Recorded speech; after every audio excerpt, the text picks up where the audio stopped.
What's popping, good partners? Day 5, recording my first 30 days of entrepreneurship. It's Friday.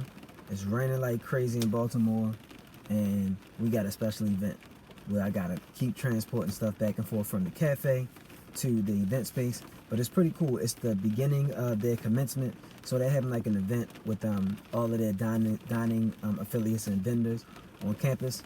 That includes good partner companies, so it's a good opportunity for us to get exposure with a lot of the faculty, right? Some of the big wigs, executives, and directors. I guess that's what they call themselves. But I already met one director. They're kind of switching over and bringing in new people to head up dining, and it's like my normal point of contact is changing to somebody else, and people getting switched around. So they're like, all right, let's get everybody familiar with one another during this commencement and stuff like that. So it's pretty neat. It's just, inconvenient because it's raining, but that don't stop nothing. So I whipped up a lot of samples yesterday, day 4. I was juicing. My phone broke. I don't know what the heck happened to my phone, but for some reason, my lock screen works, but my home screen is just stuck on white. Like, I don't even know. And I've been thinking about getting a new phone, so maybe the universe is telling me go ahead and get the new iPhone or whatever. But anyway, day 5, the lesson I want to share for the day is, one thing I took away from this experience working with Johns Hopkins is always give it your full effort and understand what's not being done for you, right? So sometimes you have a task, or this is what it's like when you're working with people. There are things that need to get done.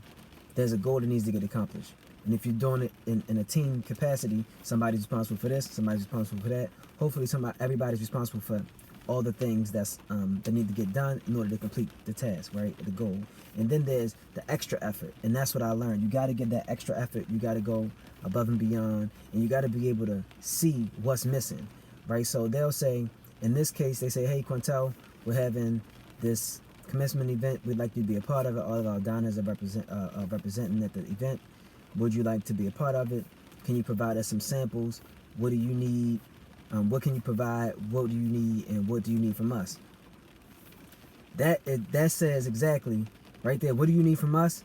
That's when you take it to the max. That's your opportunity to fill the void and get everything you can out of it, right? So I'm like, okay, well, see, the kind of person I am, I'm gonna do everything I can that I can do. But that's a limited scope sometimes, because doing everything that I can do personally is not everything that can get done to maximize the opportunity. So you got to think of all the things and understand all the things that maximize the opportunity. So I say, hey, I can do smoothies, because I'm thinking in terms of the last time I had to do samples, I did smoothies. But no, I got access to the new kitchen. It's easier to do juice samples because you can just give out less samples, well, smaller samples, and then you can accommodate more people, because this event is supposed to have up to 175 people.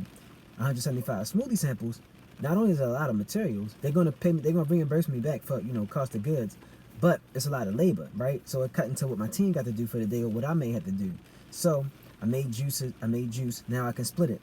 Now I can offer samples of what our go-tos are, like smoothies and juice. Now everybody that comes through the event get a fuller experience of Good Part and Company, right? Take advantage of that opportunity. So yesterday I was busy, working in the shop and then going to the kitchen, so I didn't get a lot of time to go over and look at the setup. Like, I went a little bit early in the day, but I didn't see anybody else set up, and I wasn't really putting together the vision for what I needed. I was just trying to hurry up and figure out how I'm gonna do this kitchen situation, and that's not good. I needed to be able to see all of what I needed to do to maximize the opportunity.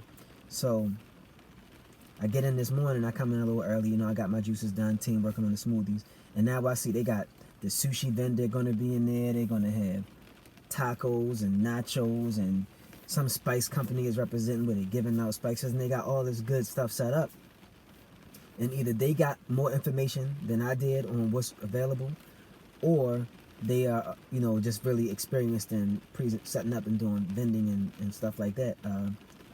Where I have some experience with it, but to be honest, I really don't like it. I don't like having to go somewhere, set up, and all that jazz. I'm all about bringing the people to me so I can give them my full experience, right? Bring them into my world. But now I gotta go over there and share my world. So I see everybody setting up, and they got way more tables than me. I got one table, and I'm all the way back in the corner.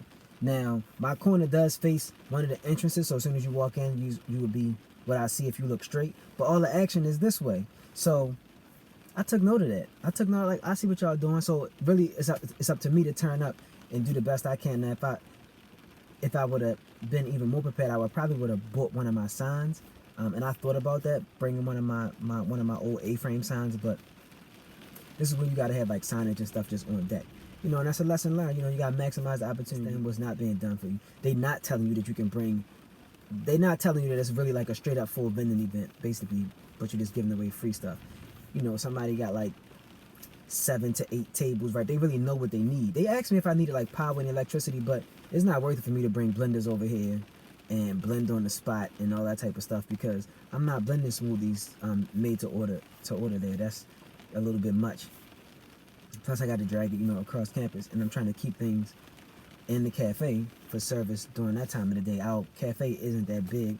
So this is where another thing, going back to, I may have mentioned it before and maybe not, but one of the issues and concerns I had with partnering with a bigger institution is that at times they think you're supposed to do what they want you to do, and they can kind of bully you around according to what they need, right? Because it's always an opportunity for you, but it's sometimes it's kind of like an afterthought. And I do feel like there's always a break in communication between Good Part and Company and Johns Hopkins University.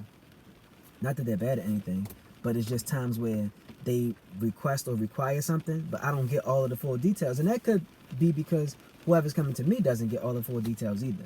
So what I say is, man, maximize the whole opportunity. You know, you really, now that I got more time to think, because full-time entrepreneurship, I got more time to assess situations and think creatively, you know, and logically about stuff. Normally I'm attacking it logistically, but sometimes you gotta be creative in setup, display, pricing, cost, all that jazz, right? And you just really gotta take advantage of the opportunity. I can't stand the lighting right now off this iPad, but my phone broke, so we're gonna make it happen anyway. So yeah, I don't always feel like they really loop me in fully, like I'm, you know, fully a partner. Not only am I a small business, I'm probably one of the only black-owned vendors. I might be the only black-owned vendor on the campus in partnership with them as far as food vendor. And I'm also at the very end of the campus. So it's popping on this end. You know, all of the I'm right where I need to be as far as like all of the athletes, everybody that's into fitness and working out. They over here. So I'm over here with my target, my demographic, right? My audience, the customers, the people I'm looking to serve and help improve and get better. But when it comes to admin stuff, I'm not around. I'm not in their face. I'm not in the space. I feel like sometimes Good Part and Company is an afterthought, or it's just kind of loose the way that they go about dealing with me and think I'm just going to be okay and do whatever. So I'm going to really turn up. I told this year 2, well, really starting now, year 2 is going to be second year of the contract and, you know, second school year working with them.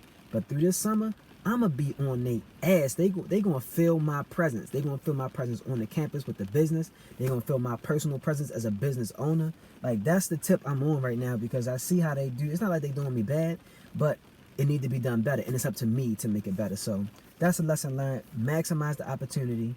You know, apply pressure when necessary so that you can get the best out of everything that comes up for your business. So as I was over there just now, I was doing a time-lapse video looking at my setup. I'm like, damn, it look kind of dull. So I stepped back. You know, you gotta back up some. When you're too close to things, you can't see it. It's blurry. So I back up. You know what I'm saying? Look at my table. Man, my table looking a little bland. They did print up a little sign for me, you know, Good Part menu. So I walk around and see what everybody else got. Everybody else got a little sign, but, you know, they got their things a bit more adorned. They got more presentation. They gave me a cooler to put some stuff in. They did give me a refrigerator to keep the juice and the smoothies frozen and stuff like that, or cold. So that was good. But everybody else kind of got their table set up kind of nice, and that's a good thing. So, you know, I'm gonna have to expand my mindset around vending and doing pop-up and satellite locations and stuff like that. So, because you need that presence. You know, Good Part and Company should not be an afterthought. It should not be overlooked. It's Good Part and Company. It's too damn good. So I like going about to go back to the shop, grab some more, you know, little decorations and stuff like that, just to give the table a little more pop. You know, bringing out crates. Because I got merch. I brought the merch over to the spot, and it's colorful and it looks good, but it's on the black, what's the name? Decent backdrop, but I need to like elevate it a little bit. So I'm gonna grab some crates. It sucks because it's raining, so now my stuff will be wet when I take it over, but I'm gonna grab some of my crates so I can prop the merch up, make it more visible, and then I'll have all of the juice and smoothie stuff set in between there. But going forward, things like that come up. I'm about to invest in some more signage, so it might be small tabletop type of stuff, and I'm gonna make sure I take the initiative to go and scope out the scene and see what's going on ahead of time. Right, I should have known better what they had going on over there as far as what the setup is going to be like, and then see where I'm set up, and then maybe even ask, hey, can you move me over here, over there? I don't know why the hell they put me in a corner like that, but to be honest, I ain't feeling it. Now that I look at it, but whatever, people still gonna come. They still gonna. It's almost like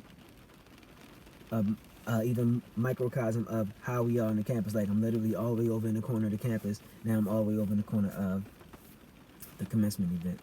But it is what it is. I'm still grateful for the opportunity. I get to be there and present. So, I get to chop it up with the people, talk to them about what we got going on. Sometimes I feel like all the networking with these types of events here specifically matters very little. But I always give it my all when I'm meeting new people, new faces, new directors, new staff, and faculty from Johns Hopkins. I give it my all because, as they say, first impressions, right? But also, I only need one of those connections. I only need to connect on one of those networking opportunities to take it to a whole nother level, with Good Part and Company and Johns Hopkins, or a Johns Hopkins affiliate, alumni, staff, faculty, something like that. So I don't really downplay those things, but I know the truth. Like, it's been a few different things that we've done, and I mean, it's only been not even a full year to see what the fruit of some of the what's the fruit of, not the labor, but what those resources can actually provide, or just being a part of the ecosystem here at Hopkins, right? But I still go in hard body, talk to the people, let them know who I am, show my face, let them know I'm the owner, let them know what the business is about. They kind of look at things from, like, they up here. Not that I'm down here, but they just kind of up here in a little thing. And you know what I'm talking about if you ever have to deal with certain types of bureaucratic institutions, I'll say, right? Because Johns Hopkins is like an institution, especially in Baltimore. So, but anyway, day 5. I'm finished running my mouth. I'm about to go grab my final pieces, see if the team got the rest of the smoothies done, and back out here in this damn rain. Like, it's not just raining; it's raining hard and consistent. It's gonna be like this all day. So yeah, I'm out. Peace.